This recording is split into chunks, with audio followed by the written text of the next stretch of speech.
में देश विदेश से गजब गजब बाबा पहुंच रहे हैं। ऐसे ही एक बाबा है बनारसी गोरख उर्फ आईआईटी बाबा। आईआईटी मुंबई से ग्रेजुएट अभय सिंह ने एयर स्पेस और में इंजीनियरिंग से पढ़ाई करने के बाद संन्यास ले लिया और इसके बाद अभय सिंह बन गए मसानी गोरख बाबा। बहुत अच्छे तरीके से आप बात कर रहे हैं, हमें लग रहा है कि आप पढ़े लिखे बहुत हैं। हाँ, आईआईटी बॉम्बे से पढ़ा हुआ ना जी।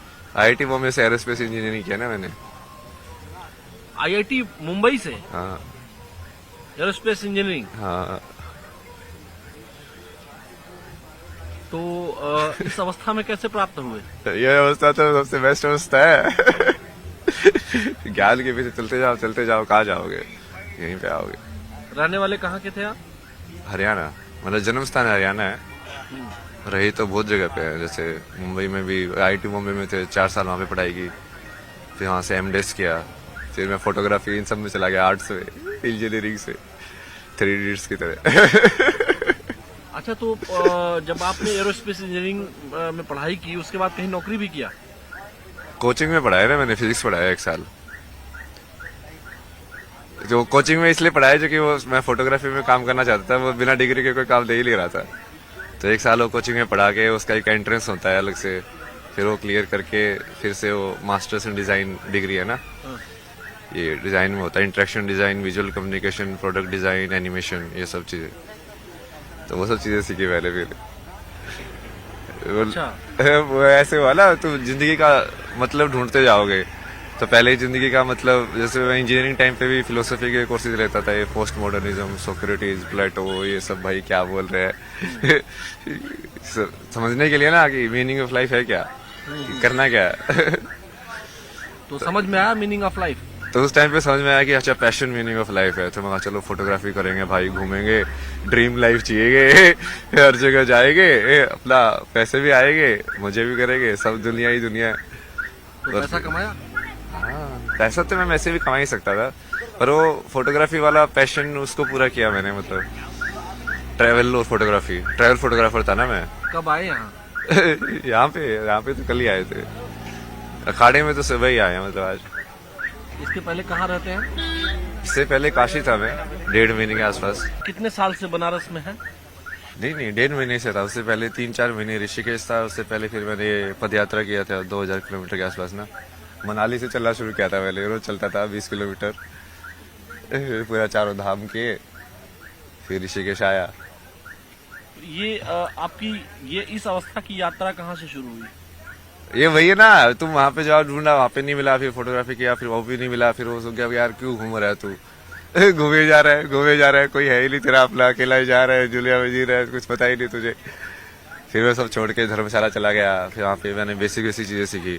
मेरा खाना बनाना तो आता ही नहीं है। दुनिया में इतनी सारी चीजें सीख ली, अभी ये बेसिक चीजें समझ में नहीं आती तेरे को कि खाना कैसे बनता है। तो समझो थोड़ा स्टिल माइंड को ना कि हाँ, छोटी छोटी चीजों पे ध्यान दो। जिंदगी की रोजमर्रा की एक चीज है जो तुम कर रहे हो, वो कैसे होती है। तो महाकुंभ की खूबसूरत तस्वीरें हम आप तक पहुंचा रहे हैं। अब महाकुंभ में बनी टेंट सिटी लोगों के बीच आकर्षण का केंद्र बनी हुई है। आखिर कैसी दिख रही है टेंट सिटी की ये रंगत, हमारी इस खास रिपोर्ट के जरिए आप भी देखिए।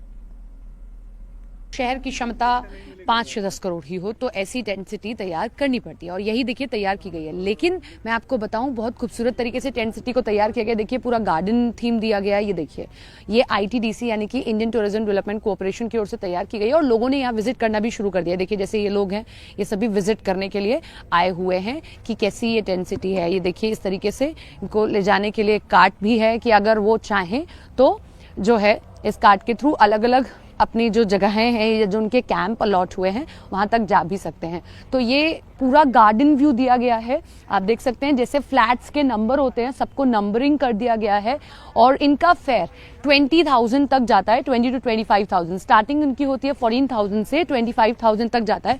अब मैं आपको एक कैंप के अंदर भी लेकर चलती हूँ। जैसे मान लीजिए ये कैंप मैंने अलॉट कराया है, मैंने इसका पेमेंट किया है, तो 201 मुझे ये कैंप नंबर मिला। ये सिटिंग अरेंजमेंट दे दिया गया है, गार्डन व्यू दिया गया है। उसके बाद अंदर चलकर आप देख सकते हैं, ये देखिए पूरा लग्जूरियस प्रॉपर्टी इस तरीके से दी गई है। वॉशरूम देखिए कितने क्लीन, यहाँ इस तरीके से क्लीन वॉशरूम्स एकदम यहाँ पर दिए गए हैं। पूरा ध्यान रखा गया है कि आप अगर यहाँ पर जो अपना मनी दे रहे हैं वो वर्थ हो। ये देखिए पूरा क्लीन वॉशरूम 14,000। अच्छा, जिस कैंप में इस वक्त मैं मौजूद है, जैसे आपको एक होटल में पूरी व्यवस्था मिलती है, कुछ वैसी व्यवस्था यहाँ पर दी गई है। पूरी व्यवस्था मुझे वैसी नजर आ रही है। जरा आप बाहर आए, यहाँ पर आकर हम देखते हैं। आप आके जरा बात करें, कितना फेयर रखा है आपने? 14,000 plus taxes. 14,000 plus taxes.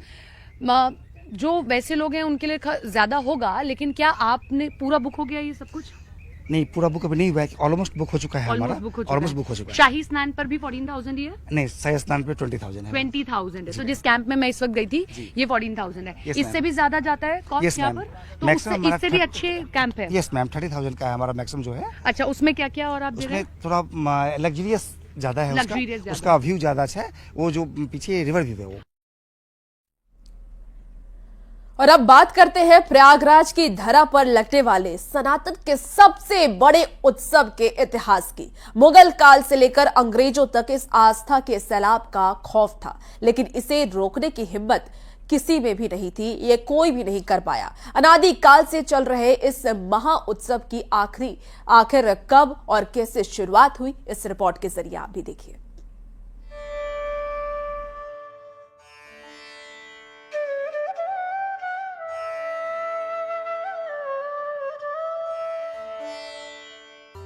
Mahakumbh भारतीय संस्कृति, अध्यात्म और आस्था का प्रतीक।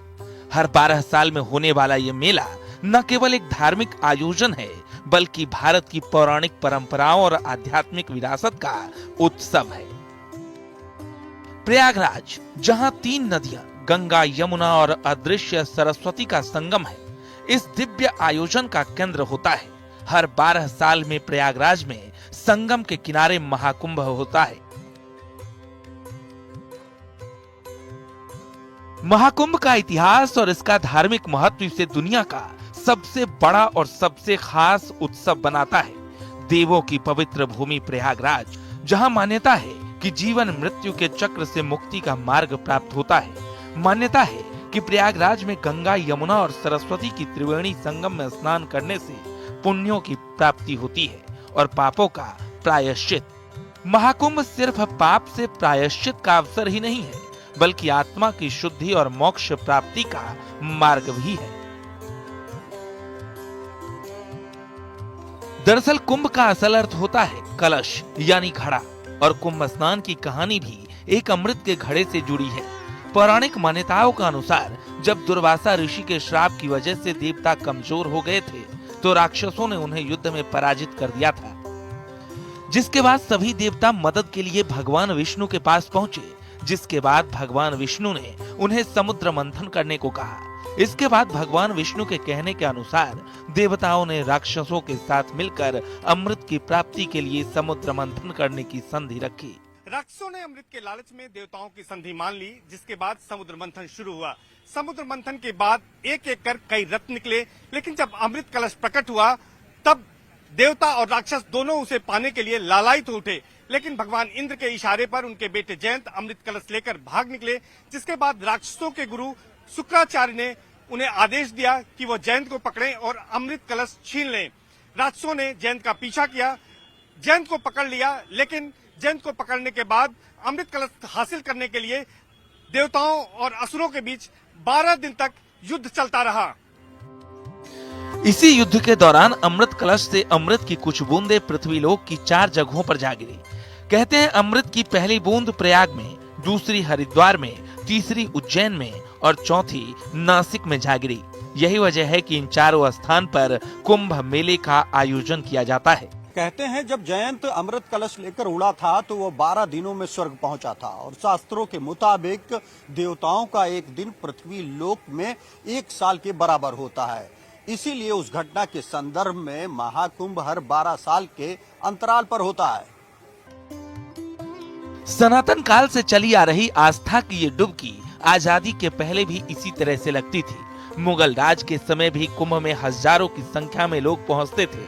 ऐसा कई बार हुआ जब मुगल शासकों को इससे भय हुआ कि इस कुंभ की भारी भीड़ से विरोध के स्वर फूट सकते हैं। ऐसे में कई बार कुंभ पर सख्तियां करने की कोशिशें हुई। सनातन काल से चलती आ रही आस्था की डुबकी आजादी के पहले भी इसी तरह से लगा करती थी।